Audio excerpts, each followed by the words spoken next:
내란 특검이 구속영장이 기각된 추경호 의원을 영장 재청구 없이 재판에 넘기기로 했습니다. 재판부의 결정에 대해서는 아쉬움을 감추지 않았습니다. 현장에 취재기자 연결합니다. 신구혜 기자. 네, 내란 특검 사무실입니다. 네, 구체적인 기각 사유 설명해 주시죠. 네, 법원은 영장심사 시작 후 14시간 만인 오늘 새벽 추경호 의원의 방어권 보장에 더 무게를 두며 영장을 기각했습니다. 구체적으로는 혐의의 다툼의 여지가 있어서 법정에서 충분한 공방을 거친 뒤 판단해야 할 거로 보이고, 그러려면 추 의원이 불구속 상태에서 방어권을 행사하도록 해야 한다는 취지입니다. 추 의원은 구치소를 나오면서 법원의 공정한 판단에 감사드린다고 짧은 입장을 밝혔고요.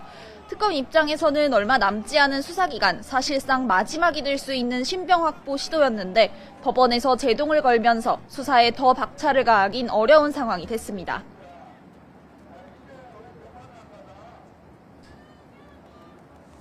네, 그럼 앞으로 특검의 계획은 어떻게 됩니까? 네, 박지영 특검보는 오늘 브리핑에서 사실관계가 명백한데도 다툼의 여지가 있다는 이유로 구속하지 않는다면 누굴 구속 수사할 수 있겠느냐며 법원 결정에 아쉬움을 드러냈습니다.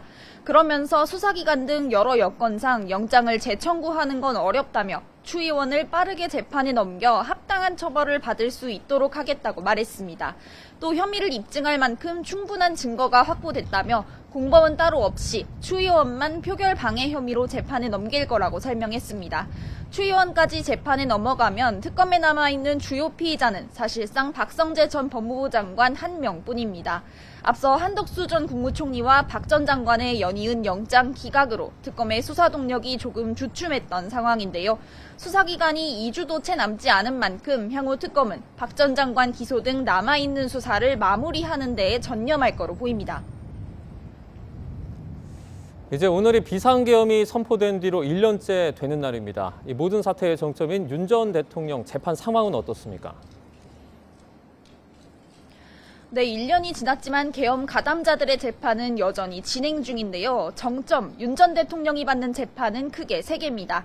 내란 우두머리 혐의 재판, 체포방해 등 내란 의혹의 여죄들을 다루는 재판, 그리고 일반이적 혐의 재판으로 나뉩니다.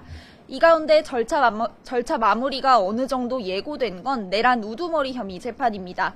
재판부가 내년 2월 말 전에는 선고하겠다고 밝혔고, 또 그러기 위해 1월 중순 전에 심리를 모두 끝내겠다고 한 상황입니다. 다만 다른 비상계엄 가담자들의 재판과 병합이 이뤄져야 해서 일정이 이보다 늦어질 가능성도 있습니다. 이런 가운데 체포방해 등 혐의 재판은 아직 개별 혐의에 대한 심리가 진행 중이고, 일반이적 혐의 재판은 이제 막 시작하는 단계라 윤 전 대통령이 비상계엄 관련으로 올해 안에 형사처분을 받는 모습은 보기 힘들 전망입니다. 지금까지 내란특검 사무실에서 YTN 신기혜입니다.